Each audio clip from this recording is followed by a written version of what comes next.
ሰላም ጤና ይስጥልን። በሀገር ውስጥና በመላው ዓለም የምትገኙ ቻናሌ ተከታታዮች ዛሬም በእግዚአብሔር ፍቃድ ተገናኝተናል። አሁን ግን የምንገኘው በተለዋጭ ቻናላችን ወርቅ አፈራው 2 ላይ ነው። ለዛሬ እንግዲህ ስለ አደገኛው ሰይጣን አምላኪ ሰው ነው የምነግራችሁ። ይህንን ሰው በእባብ ልትመስሉ ትችላላችሁ። እባብ እንግዲህ ሰይጣን በእባብ ላይ አድሮ አዳምንና ሔዋንን እንዳሳተ ይታወቃል። ይህም ሰው ደግሞ እንግዲህ ሰይጣን በሱ ውስጥ አድሮ ብዙዎችን እንዲያሳስት ምክንያት ሆኖታል እና ለዚህም ነው በሰይጣን ልትመስሉት ትችላላችሁ። ታዋቂዎችን ያሳተ እባብ ነው የምላችሁ ለዛ ነው። ይሄ ሰው ማን ነው? ምን አደረገ? ለምንድን ነው በዚህ ደረጃ አደገኛ ሰይጣን አምላክ የተባለው? ለምንድን ነው በእባብ የተመሰለው የሚለውን እንግዲህ ከታሪኩ ስንረዳ የምንገነዘበው ይሆናል ማለት ነው። እስከ ፕሮግራሙ ፍጻሜ አብራችሁ እንድትሆኑ የምጋብዘው እንደተለመደው በታላቅ አክብሮት ነው። እንግዲህ እንዲህ አይነት ሰዎች በማህበረሰብ ውስጥ ተቀላቅለው ሲመጡ ብዙዎችን ስለሚያሳስቱ ይህንን ሰው እንደ ምሳሌ ወስደን ከእንደዚህ አይነት ሰዎች ራሳችንን እንጠብቅ ይገባል። ምክንያቱም እንደዚህ አይነት ሰዎች እኛም ውስጥ አሉ። እንዲህ አይነት ሰዎች በተለያየው ዓለማት ላይ የሄዱ ቤተክርስቲያንን ሲበጠብጡ እንመለከታለን። ነገር ግን መልካቸው የአምልኮት ነው። ነገር ግን ኃይሉን አያምኑትም እና እንዲህ አይነት ሰዎች አሉ። ስትመለከቷቸው አማኝ ይመስላሉ፣ ግን በፍጹም አይደሉም። ሰይጣንን ወክለው የተነሱ ግለሰቦች አሉና ከእንደዚህ አይነት ሰዎች ራሳችንን የማንጠብቅ ከሆነ እኛም ልጆቻችንም እንጎዳለን እና ከእነዚህ ሰዎች መካከል እንግዲህ በግንባር ቀደምትነት ከምናስቀምጣቸው ሰዎች መካከል አንዱ ይሄ ሰው ነው። ይሄ ሰው አንቶን ዛንዶር ሌቪ ይባላል። እንግዲህ ብዙ ጊዜ መርሃ ግብር ስሰራ በየፕሮግራሜ ጣልቃ ላይ ጠቅሰዋለሁ፣ ምክንያት ስላለኝ ማለት ነው እና ወደ ዋናው ታሪክ ልመልሳችሁ። ቀጥታ ወደ ታሪኩ ነው መመልሳችሁ እና እንግዲህ በአውሮፓውያኖቹ የዘመን አቆጣጠር 1966 ዓ.ም የበጋ ወር ነበር ያ ወር እና ጥቂት የሳን ፍራንሲስኮ ጋዜጦች በጣም ግርምትን የሚያጭሩ ዜናዎችን ይዘው መውጣት ጀምረው ነበር እና እነዚያ ዘገባዎች እንግዲህ እንደ ተራ የጋዜጣ ወሬዎች ለአንድ ጊዜ ተነበው የሚጣሉ አልነበሩም። እንደውም ተደጋግመው የሚነበቡ ነበሩና ሰይጣን አምላኪው የዛሬ እንግዲህ መርሃ ግብራችን ዋነኛ ርዕሳችን የሆነው እንዲሁም ደግሞ የሰይጣን አምልኮ ቤት መስራቹ እኔ የሰይጣን ቤተ አምልኮ ነው እንጂ የምለው ቤተ መቅደስ አይደለም። አንዳንዶቹ አሁን ቤተ መቅደስ ብለው ይጠሩታል። እንደዛ ብለው መጥራት ምክንያቱም መቀደስ ተቀደሰ የሚለው ለእግዚአብሔር የሚገባ ቃል እንጂ ለሰይጣን የሚገባ ቃል አይደለም። ስለዚህ ቤተ መቅደስ የሚለው ነውና ቤተ አምልኮ በሚለው ነው መቀጠል የምፈልገው እና አንቶን ዛንዶር ሌቪ እንግዲህ ተግባሩ ምንድነው? የሳን ፍራንሲስኮ ጋዜጦች የየዕለት አጀንዳዎች ይሆናሉ፣ እሱ ተግባሮች ማለት ነው። በጣም ትኩረት ስበው ልብ አድርገው ዌስተርን ሚዲያ ለጥንቆላው ዓለም የሚሰጠውን ቦታ ብዙዎቻችሁ ትረዱታላችሁ ብዬ አስባለሁ እና እስከ ጥንቆላ ጥበቡ እንግዲህ በደንብ መነጋገሪያ አጀንዳ ነው የሆነላቸው እና የአንቶን ሌቪ አስማታዊና ጥንቆላዊ ጥበቦች ወይም ብላክ አርትስ፣ በነገራችን ላይ ብላክ አርትስ የሚባል የጥንቆላ አይነት አለ። እንደገና ደግሞ ብላክ ማጂክ፣ ዋይት ማጂክ፣ ነጭ አስማት፣ ጥቁር አስማት ብለው ፈርጀው ይጠሩታላቸው። እዛ ውስጥ አሁን አልገባም። ዋነኛ አጀንዳዬ ይሄ የሰይጣን አምላኪ አደገኛው የሰይጣን አምላኪ ብዙዎችን ያሳተው ብዙዎችን ከቅዱስ መንፈስ መስመር አውጥቶ ሲኦል ውስጥ የከተተው አንቶን ሌቪ ስለሆነ እሱ ላይ ነው ትኩረት የማደርገው እና እንግዲህ በ18ኛው ክፍለ ዘመን እንግሊዝ ውስጥ የነበረው ሄል ፋየር ክለብ እንግዲህ ልብ አድርጎ ስሙ ራሱ የሚገርም ነው። ሄል ፋየር ክለብ የሲኦል ክለብ ብሎ ስምን ማውጣት ምንን እንደሚወክል ምን እንደሚጠቁም በቀላሉ መረዳት ትችላላችሁ እና በእነ አሊስተር ክላውሬ ፊት አውራሪነት ታይቷል እና እነ አሊስተር ክላውሬ ይሄም ሌላው የሰይጣን ደቀ መዝሙር ነው። ሄል ፋየር ክለብ የሚባል ቡድን መስርተው ነበረ። እንደ አውሮፓውያን አቆጣጠር እንግዲህ በ1920ዎቹ እና 30ዎቹ የጀርመኑ ብላክ ኦርደር ሰይጣናዊ ክበብም ይጠቀምበት ነበረ ይሄንን እና እንግዲህ ዓለማችን ላይ በተለያዩ ጊዜ በጣም በርካታ የሆኑ ሰይጣናዊ ክበቦች ነበሩ እና ዛሬ የዓለም ሕዝብ እዛ ውስጥ የሚዳክረው እነዛ ክበቦች ባሳደሩበት ተጽዕኖ እንደሆነም እንድትረዱልኝ ይፈልጋለሁ እና የሳን ፍራንሲስኮ የሌቪ ቡድን እንግዲህ ከተጠቀሱት የእንግሊዝና የጀርመን ሰይጣናዊ ቡድኖች የሚለይበት የራሱ የሆነ አካሄድ ነበረው። የቀድሞዎቹ ቡድኖች የጥንቆላ ጥበባቸውን የሚያካሂዱት በሚስጥር ሲሆን ሌቪ በይፋ ቤተ አምልኮ ሰርቶ በይፋ ማለት ነው ጋዜጠኞችን በመጥራት ሰይጣናዊ ስርዓት ማከናወን ይጀምራል። ልብ አድርገው ፊት ለፊት ማለት ነው። እና ይሄ ትሬንድ እየተለመደ ነው። ዛሬ በነፃነት ስም ቅዱሳን የተባሉ ሀገራት ሳይቀሩ መሀል ከተማቸው ላይ የሴጣን ቤት አምልኮ፣ የሴጣን ምልክቶች፣ ሴጣንን ሪፕሬዘንት የሚያደርጉ ምልክቶች፣ ሳይኖች፣ ሲምቦሎች፣ አዋፋት፣ የፒራሚድ ምልክት እያየን የምንመለከተው ከዛ ጊዜ ጀምሮ ሲንከባለል እየመጣ ነው። አሁን ይፋ ወጥቷል። ምክንያቱም 11ኛው ሰዓት ላይ ስለደረሰ ነው ማለት ነው። እና እንግዲህ ሌቪ የሴጣን ቤተ መቅደስ ብሎ በሚጠራው ቤተ አምልኮ ውስጥ የጋብቻ የጥምቀትና የስርዓተ ቀብር ዝግጅቶች መካሄድ ይጀምራሉ። ማን ከልክሎት? ሌቪ በቤተ አምልኮነት የመረጠው አካባቢ ህንፃዎች በይዘቱም በውበቱም የተለየ ጥንታዊ ህንፃ ነበረ። ይህ የጨለመ ህንፃ ኦልድ ዳርክ ቪክቶሪያን ሃውስ ኦፍ ሌቪ በመባልም ይታወቃል። እና እንግዲህ በምናባችሁ ሳሉት በጨለማ የተዋጠ ግዙፍ ህንፃ፣ እኩለ ሌሊት ላይ ሰይጣናዊ ስነስርዓት የሚካሄድበት ህንፃ፣ ግዙፍ አንበሳ ቀኑን ሙሉ ሲያገሳበት የሚውል ህንፃ በምናባችሁ አስባችሁታል? በነገራችን ላይ ይህን ግዙፍ አንበሳ ከሌቪ ቤተሰቦች እንዳንዱ ልንቆጥረው እንችላለን። አንደኛው የቤተሰብ አባል ነው። ያው እንግዲህ ሪቹዋል ሲደረግ አንዳንዱ ኤሊ ይቀነዋል፣ አንዳንዱ ጅብ ይቀነዋል፣ አንዳንዱ ጥንቸል ይቀነዋል፣ አንዳንዱ ደግሞ እንደ ሌቪ አንበሳ ይቀነዋል። እንግዲህ እሱ የተዋረሰው መንፈስ ባዘዘው መንገድ ስለሚመራው ምናልባት እንግዲህ አንበሳ አንደኛው የቤተሰብ አካል ይሁን ብሎትም ሊሆን ይችላል። እሱና ሴጣን ናቸው የሚያውቁት። እንግዲህ በወቅቱ የ39 ዓመት ጎልማሳ የነበረው አንቶን ዛንዶር ሌቪ ከ26 ዓመቷ ባለቤቱ ዲያኒ እና ከሁለት ሴት ልጆቹ ካርላ እና ዚና የ17 እና የ16 ዓመት ልጆች ነበሩ በወቅቱ ጋር ሆኖ በጨለማው ህንፃ ውስጥ ከሰይጣናዊ መንፈስ ጋር ተረጋግቶ መኖር የቻለ ቢሆንም በአካባቢው ለሚኖሩ ጎረቤቶች ግን የምድር ሲኦልን ፈጥሮባቸው ነበረ። ሰይጣንን የሚያመልክ ሰው አጠገባችሁ ሆኖ በጉርብትና እንዴት ነው ልዘልቁ የምትችሉት? ስለዚህ የምድር ሲኦል ቢሆን ልንገረም አይገባም። እንግዲህ አስፈሪው መንፈስ የሌሊት ብቻ ሳይሆን የቅዠት የሚሆንባቸው በርካቶች ነበሩ፣ ከሱ ጎረቤቶች ውስጥ ማለት ነው። የሰይጣን ቤት አምልኮ መስራቹ ሌቪ ጥንቆላዊ ተግባርና ዝና ከመደብዘዝ ይልቅ እየጎላ በመሄዱ ዓለም አቀፍ ሚዲያዎች በሰይጣናዊ ስነስርዓቱ ላይ ተገኝተው የሚከናወነውን ነገር የመዘገብ ፍላጎት አሳዩ። በወቅቱ ማለት ነው። የሰይጣን ቤተ አምልኮ ወይም ደግሞ ቸርች ኦፍ ሳታን በሳን ፍራንሲስኮ ብቻ አልተገደበም። እንግዲህ ጀመረው እዛ ውስጥ ነበረ። ከዛ በኋላ ምንድነው የሆነው? ፓሲፊክንና አትላንቲክን አቋርጦ ወደ ቶኪዮ እና ፓሪስን ተሻገረ። እንደ አውሮፓውያን አቆጣጠር በ1967 ዓመተ ምህረት አሶሺየትድ ፕሬስን ጨምሮ በርካታ ሚዲያዎች ሪፖርተሮቻቸውን ቤተ አምልኮቹ ወደ ተቋቋሙባቸው እና ስነስርዓቱ ወደሚካሄድባቸው ስፍራዎች ላቁ። ትብብር መሆኑ ነው። ዓለም ከእግዚአብሔር መንገድ ርቆ ወደ ሰይጣናዊው አምልኮ ሲገባ፣ ወደ ጨለማው ዓለም ወደ ጥልቁ ዓለም ሲገባ ህብረት ይፈጥራል። በተለይ 11ኛው ሰዓት ላይ ማንን እንደሚከተል ዮሐንስ ራእይን ሙሉን ማንበብ ትችላላችሁ። እና ይህ እንግዲህ በነ አንቶን ዛንዶር ሌቪ ጊዜም የታየ እውነት ነው። እና በሚዲያዎች መጉረፍ እንግዲህ የልብ የተሰማው ሌቪ ምንድነው ያደረገው? በውድቅት ሌሊት የሰይጣን ወይም ደግሞ በሰይጣን መንፈሳዊ ስርዓት እየተመራ ጥንዶችን ማጋባት፣ ልብ አድርጎ ለሞቱ ስርዓተ ቀብር ማስፈጸም፣ እንዲሁም በሰይጣናዊ ስርዓት ለመጠመቅ ፈቃደኛ የሆኑትን ማጥመቅ ጀመረ። እኛ በክርስቲያናዊ መንገድ የምንሄደውን ገልብጦ ማለት ነው። የሰይጣን ትልቁ ዓላማው ምንድን ነው? እግዚአብሔር የሆነውን ነገር መገልበጥና በአሳሳች መንገድ መጠቀሙ አይደለም። ይሄንን በትክክለኛው መንገድ በአደገኛው ሰይጣን አምላኪ በአንቶን ሌቪ ላይ ተግብሮታል ማለት ነው። ማን? ሰይጣን። እንግዲህ መሰለ የሰይጣን ቤተ አምልኮች በአሜሪካ፣ በእንግሊዝ፣ በፈረንሳይ፣ በጀርመን፣ በአፍሪካና በአውስትራሊያ ተመሰረቱ ማለት ነው። ከዛ በኋላ ከተቋቋመ እንግዲህ ዓመት እንኳን ያልሞላው የሰይጣን ቤተ አምልኮ በካርዲናሉ በአንቶን ዛንዶር ሌቪ አማካይነት መልእክት አስተላለፈ። ምንድን ነው ያለው? ካርዲናል ሌቪ ድምፁን ከፍ አድርጎ እንዲህ ነው ያለው። ንጉሳችን ሰይጣን፣ ልብ አድርጎ፣ በከፍተኛ ክብር እየተመለከ ከበርካታ የዓለም ሕዝቦች ጋር ይኖራል። ቡልሽት ነው የምንለው እኛ። በምንም ተአምር የገባቸው ክርስቲያኖች ከእግዚአብሔር መንገድ ፈቀቅ አይሉ።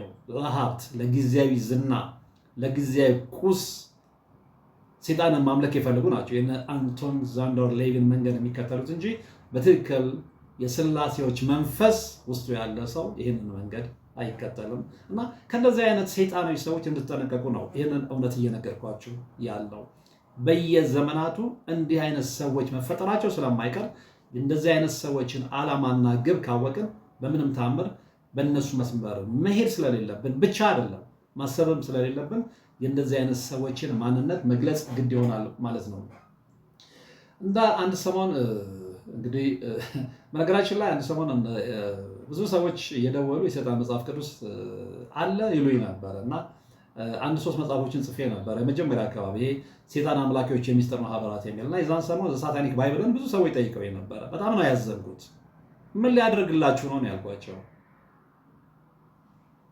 አንዳንዱ በትክክለኛው ኔጌቲቭ ነገሩን ተገንዝቦ ሰዎችን ለማስተማር ሊፈልገው ይችላል። አብዛኞቹ ግን በዛ ኮንቴክስት አይደለም የጠየቁኝ። በዛ ኮንቴክስት አይደለም። እንደውም በነገራችን ላይ የሚዋረሱ ቤተክርስቲያን አካባቢ ያሉ ሰዎችም እንደዚህ አይነት መጽሐፍ የት ነው የሚገኘው ብለው ጠይቆኝ ነበር። አስታውሳለሁ ያንን ሰዓት በተለይ ቁጥር 1 መጽሐፍ እንደወጣ ሰሞን ማለት ነው። እና ይሄ እነ አንቶን ዛንዶር ሌቪ በዓለም ላይ ያሳደሩ ተጽዕኖ ነው ልላችሁ ፈልጌ ነው። እንግዲህ ሰይጣንና ቅዱስ ሰይጣንና የተቀደሰ ነገር አብረው ስለማይሄዱ የሰይጣን መጽሐፍ ማለትን ነው የመረጥኩት። እንደቀድሞ ቴምፕል የሚለውን እና ሳታኒክ ቴምፕል የሚሉትን ቤተ መቅደስ ከማለት ይልቅ ቤተ አምልኮ ሳታኒክ ባይብል የሚለውን ደግሞ የሰይጣን መጽሐፍ እያልኩ ነው እንቀጥለው። ምክንያቱም ሰይጣናዊ መጽሐፍ ቅዱስ የለም። ቅዱስ ብሎ ሰይጣን አብረው ስለማይሄዱ ማለት ነው። እንግዲህ በርካታ ተከታዮቹ ጥቁሩ ጳጳስ ወይም ደግሞ ዘ ብላክ ፖፕ እያሉ የሚጠሩት አንቶን ሌቪ ለምን የሰይጣን አምላኪ ሊሆን ይችላል? የሰይጣን አምላኪ ብቻ አይደለም፣ የሰይጣን ቤተ አምልኮ መስራች ለመሆን ለምን ፈለገ? ለምን ሰይጣን ማምለክ ፈለገ? ለምን የሰይጣን ካርዲናል መሆን ፈለገ? የሚለውን ነገር ስንመለስ ከልጅነት ህይወት ታሪኩ የምንጨልፈው እውነት ይኖራል እና ለዚህም ነው ልጆቻችሁን ገና ከመጀመሪያው ስታሳድጉ ትክክለኛ መስመር አስይዙ የሚባለው ያለ ምክንያት አይደለም። የአንቶን ዛንዶር ሌቪ ህይወት የሚነግረን ነገር አለ። ምሳሌ ላይ የተጠቀሰ ነገር አለ አይደል? ልጅህን በትክክለኛው መንገድ ምራው ነው አይደል? ስለዚህ በትክክለኛው መንገድ ማትመራው ከሆነ ግን ምን ሊሆን ይችላል ነው። እና እንግዲህ የአንቶን ዛንዶር ሌቪ የጀርባ ታሪክ የፈጠረበት ተጽዕኖ በኋላኛው ህይወቱ ላይ አስተዋጽኦ እንዳበረከተ በርካታ የሚናገሩ ጸሐፍት አሉ። እኔ በዛ እስማማለሁ። ከቃላቸው ላይ ተነስተን እንግዲህ ጀርባውን መፈተሽ ይኖርብናል ማለት ነው። የዘር ሐረጉን ከጆርጂያ ከሮማኒያ እና ከአልሳቲያን አያት ቅድመ አያቶቹ የሚመዘው ሌቪ ከትራንስሲልቫኒያ የተገኘች አያት ነበረችው። ልብ አድርጉ። ይቺ አያቱ እንግዲህ ለአንቶን ዛንዶር ሌቪ የጠመመ ህይወት ዋነኛ አስተዋጽኦ አበርካች ነች ማለት እንችላለን። እና ለምንድን ነው ይህን ያልኩት? ባልጠፋ ልጆች ተረት ሌሊት ከመቃብር እየወጡ የሰው ልጆችን ደም ስለሚጠጡ እርኩሳን መናፍስት እንዲሁም ደግሞ አስማተኞች ነበረ እየነገረች ያሳደገችው። ልጆቻችሁን ምን አይነት መጽሐፍ ነው የምታነቡላቸው? ወላጆች ምን አይነት ታሪክ ነው የምትነግሯቸው? ይሄ በጣም በልጆች አእምሮ ላይ ተጽዕኖ አለው። ስለዚህ አያቱ ከመጀመሪያው ትነግረው የነበረው ከመቃብር እየወጡ የሰው ልጆችን ደም ስለሚጠጡ እርኩሳን መናፍስት አስማተኞች ስለነበረ ሌቪ ያንን ነው ፕራክቲስ እያደረገ ያደገው። እና ልጆቻቸውን የምትነግሯቸው ታሪክ ላይ ተጠንቀቁ፣ ማዳን የምትፈልጉ ከሆነ ማለት ነው። እና በ5 ዓመቱ እንዲህ አይነት ታሪክ የያዙ መጽሔቶችና መጽሐፍትን እያደነ ማንበብ ጀመረ። ምክንያቱም አያቱ ተጽዕኖ ስላሳደረችበት። እና የሜሪ ሺሌይን ፍራንክስቴን እና የብራም ስቶከርን ድራኩላን አነበበ። እንግዲህ በ5 ዓመቱ ማለት ነው። እና ከሌሎች ህፃናት ባህሪ ያፈነገጠ ባህሪ ይታይበት የጀመረው ከዛን ጊዜ ጀምሮ ነው። የምናነባው ነገር ወይም የምናነባው መጽሐፍ ተጽዕኖ እንደሚያሳድርብን ይታወቃል። እና በበርካታ የውጣ ውረዶች ውስጥ ያለፈው አንቶን ሌቪ እንደ አውሮፓውያን አቆጣጠር ሚያዝያ 1966 ዓ.ም እንግዲህ ምሽት ላይ ታላቅ የአስማትና የጥንቆላ ፌስቲቫል ላይ አንድ ነገር ፈጸመ። ምንድን ነው ያደረገው? በጥንቱ የአስማተኞችና የጠንቋዮች ባህል መሰረት ፀጉሩን ከተላጨ በኋላ እንግዲህ ብዙዎቻችሁ የአንቶን ዛንዶር ሌቪን ጉግል አድርጋችሁ ብትመለከቱት ቦልድ ነው፣ መላጣ ነው። እና ከዛን ጊዜ ጀምሮ የፈጸመው ድርጊት ነው። እና ከዛ በኋላ ፀጉሩን ከተላጨ በኋላ ምንድን ነው ያደረገው? የሰይጣን ቤተ አምልኮ መመስረቱን በይፋ ነው ያሳወቀው። ከዚያ በኋላ ነው እንግዲህ እምነቱ በተለያዩ የዓለም ሀገራት ተስፋፍቶ እየበጠበጠንና ሰላም እየነሳን ያለው ማለት ነው። እና ይሄ ተጽዕኖ ዛሬ ሀገራችን ውስጥም አለ።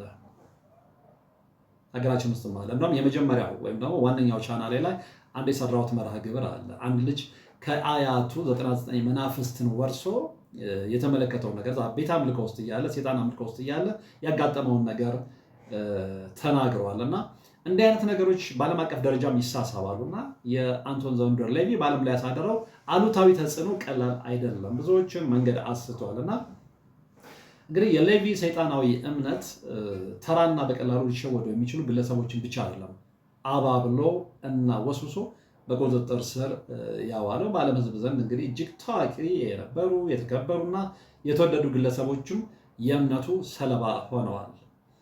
በሌቪ ምላስ ተታለው በሰይጣን መጽሐፍ ስብከት ተስበው በጨለማው ዓለም የተሸነፉ ሰዎች እነማን ናቸው የሚለውን እንመለከታለን። እንግዲህ ሰይጣናዊ እምነቱ የሚፈቅደው የዓለም ፌሽታና ፈንጠዝያ ይበልጥብናል፣ ሀብታም መሆን፣ ዝነኛ መሆን፣ ታዋቂ መሆን ይሻለናል፣ ያንንም የሚያደርግልን ከሆነ ለሰይጣን ከመስገድ አንመለስም ያሉ ሰዎች ለሰይጣን ሰግደዋል። ለዚህ ሰውን አይቀርም። እንግዲህ አንቶን ሌቪ እነዚህን እውቅ ሰዎች በመጽሐፉ መግቢያ ላይ ያመሰገናቸውና እርግጠኛ ነኝ ማንነታቸውን ለማወቅ ልባችሁ እንደቆመጠ እገምታለሁ እና የሚከተሉት ናቸው። ማርክ ትዌን ብዙዎቻችሁ ታውቁታላችሁ። ሌቪ እጅግ ብልህ ሰው እያለ የሚጠራው ነው ማርክ ትዌን። ማርሊን ሞንሮ አሜሪካ ተዋናይ ነች። ከብዙዎቹ ጋር አንሶላ፣ በተለይ ደግሞ ከጆን ኤፍ ኬኔዲ ጋር አንሶላ በመጋፈፏ ብዙ አርቲክል የተጻፈባት ቆንጆ ነች። አሁን በሕይወት የለችም። ዝና ብቻ ታቅፋ አንድም ቀን ሳይደላት ወደ መቃብሯ የመራች የፊልም ተዋናይት ነች ማርሊን ሞንሮ። ከዛ በኋላ እነ ሃዋርድ ሁክስ፣ ጄምስ ቡዲ፣ ጆርጅ ኦርዌል፣ የጆርጅ ኦርዌልን መጽሐፍ ብዙዎቻቸው አንብባቸዋል ብዬ አስባለሁ። የነ ማርሴሎ ትሮዚ፣ ዊሊያም ሊንድሌ ግራሻም፣ ናትናኤል ዌስት እንዲሁም ደግሞ 9 የማይታወቁ ሰዎች በነገራችን ላይ ዓለም ላይ በጣም ተጽዕኖ ያሳደሩ ናቸው። ቢዮንድ ዘ ከርተን ወይም ከመጋረጃው ጀርባ ሆነው ዓለምን ያናውጧታል የሚባሉት እነዚህ 9 የማይታወቁ ሰዎች ወይም ደግሞ 9 አንኖን ሜን ናቸው። እንግዲህ እነዚህን ለማሳየነት ጠቀስኳቸው እንጂ ሌሎችም በርካቶች አሉ። ሌቪ ማርሊን ሞንሮን ጨምሮ በርካታ እውቅ ሰዎች ላይ ሰይጣናዊ ስርዓት ሲያካሄድ የተነሳውን ፎቶ ብዙ ጊዜ የምጠቅሰው ምናልባት የምታገኙት ከሆነ ኮዴክስ ማጂካ የተሰኘው መጽሐፍ ላይ መመልከት ትችላላችሁ እና እዛ ላይ እስከ ፎቶ አለ። በቃ ሪቹዋል ሲያደርግ ደም ሲያጠጣቸው ኤንሶኦን ማለት ነው። እና በዚህ መጽሐፍ ውስጥ እንግዲህ ያለው መልእክትና ይዘት ለእኔ የሌቪ ሰይጣናዊ ቅዠት እንጂ ሌላ ምንም ሊሆን አይችልም። ይሄ የግል አመለካከቴ ነው። ምን ነው ቢባል ሁልጊዜም አሸናፊው ፈጣሪ ነውና። ዓለማችን በእንዲህ አይነት ብዙም ይፋ ባልሆኑ ክስተቶች የተሞላች መሆኗን ልብ ልትሉ ይገባል። እንግዲህ ከሌቪ ባሻገር ሌሎችም የክስተቱ ባለቤቶች አሉ። አንዱ ሱፕራይም ዴቪድ ሮክፌለር ነው። ከቱጃሩ የቢልድበርግ አባል እና መስራቹ ዴቪድ ሮክፌለር ጋር እንዳይምታታባችሁ ማሳሰብ እፈልጋለሁ። እንግዲህ ይሄኛው ሮክፌለር ሌላ ነው እና ይሄኛው መጽሐፍ ቅዱስ በመጨረሻው ዘመን ይመጣል ብሎ የገለጸኝ መሲህ እኔ ነኝ ብሎ የታበየ ደፋር ነው እና እኔ ለተናገርኩት እንግዲህ እናንተ የሚያስፈራችሁ ነገር የለም። ኤኒዌይ ይህ ደፋር እንግዲህ ኢየሱስ ነኝ ባይ ሰው ማታ ማታ ምን እንደሚያደርግ ስነግራችሁ ትገረማላችሁ። ጃምቦ ድራፍቱን ይይዝና እንግዲህ ጭኑ ላይ ሴት ያስቀምጥና በጣም እንግዲህ እዚህ ዓለም ላይ የሚሰራው እንትን በእግዚአብሔር ሞክ ማድረጉ በጣም ነው የሚሰቀጥተውና ድራፍቱ ሲገለብጥ ነው የምታዩት። ለማንኛውም ይህ ሰው ስዊድን ውስጥ የነበረ ጎረምሳ ነው። ኢየሱስ ነኝ ባዩ ሱፕሪም ዴቪድ ሮክፌለር ማለት ነው። እንግዲህ ማታ ማታ ድራፍት እየገለበጠ ጭኑ ላይ ሴት አስቀምጦ በእግዚአብሔር ሞክ የሚያደርግ እኔ ኢየሱስ ነኝ መሲሁ ነኝ ብለው የሚያላግጥ እንዲህ አይነት ሰዎች በርካቶች ሊኖሩ ይችላሉ በዓለም ላይ እና እኒህ አይነት ነገሮች እንግዲህ በእነ አንቶን ሌቪ የሰይጣን አምልኮ ተጽዕኖ ስር የወደቁ ሰዎች ናቸው ልላችሁ ፈልጌ ነው። አልቆመም፣ ስላልቆመም ነው ይሄንን የምነግራችሁ እና እነ ጄሚ ሄንድሪክስ ሁሉ በእነ አንቶን ዜንደር ሌቪ ጥምቀት የተጠመቁ ናቸው። እጅግ በርካቶች የፊልም ተዋናዮች፣ የሙዚቃ ሰዎች፣ የንግድ ሰዎች የአንቶን ሌቪ ቤተ አምልኮ አባላት ነበሩና እንዲህ አይነት ነገር አሁን እየተስፋፋ ስለመጣ ነገ እኛ ሀገሩ ተስፋፍቶ ማየታችን አይቀርም። ለደም መፋሰሱ፣ ለኑሮ ውድነቱ፣ ለሰው ፍቅር ማጣቱ እያልን ምክንያቶችን ማቅረብ እንችላለን። ስለዚህ ይህንን ነገር ግን እየተገለጸ እየተረዳ ነው ከመጣን ወደ እኛ ህይወት ውስጥ መምጣቱን ምልክት ስንመለከት ቆም ብለን መንገዳችንን ወደ እግዚአብሔር መንገድ ልናስተካከል እንችላለንና ለዚህ ነው እንደዚህ አይነት ታሪኮችን እያነሳው የምነግራችሁና ዓለማችን ላይ ብዙ እኛ ማነቃቸው ግን የተፈጸሙ ታሪኮች አሉ። ምናልባት አልተነገሩ ሊሆን ይችላል፣ ግን ተደርገዋል እና እንዲህ አይነት ነገሮችን እያነሳው በአዲሱ ወይም በተለዋጭ ቻናላችን ላይ እነግራችኋለሁ። ለጥንቃቄም ለመረጃም ይሆናችኋል። እንግዲህ ለዛሬ በዚህኛው ቻናል ላይ ያካፈልኳችሁ መርሃ ግብር የተከታተላችሁት ነበር። ቀጣይ በሌላ መርሃ ግብር በሌላ መረጃ እንገናኛለን። ነገር ግን የቤቱ ቋሚ ደንበኛ ለመሆን የቻናሉ ቋሚ ደንበኛ ለመሆን ሰብስክራይብ አድርጎ ላይክ አድርጎ ሀሳባችሁን በሀሳብ መስጫው ሳጥን ውስጥ አስቀምጡልኝ። አብረን እንዘልቃለን። ለነበረን ቆይታ ወደፊትም ለሚኖረን ቆይታ ከልብ አመሰግናለሁ። በቀጣይ በሌላ መርሃ ግብር እስከምንገናኝ ሰላም።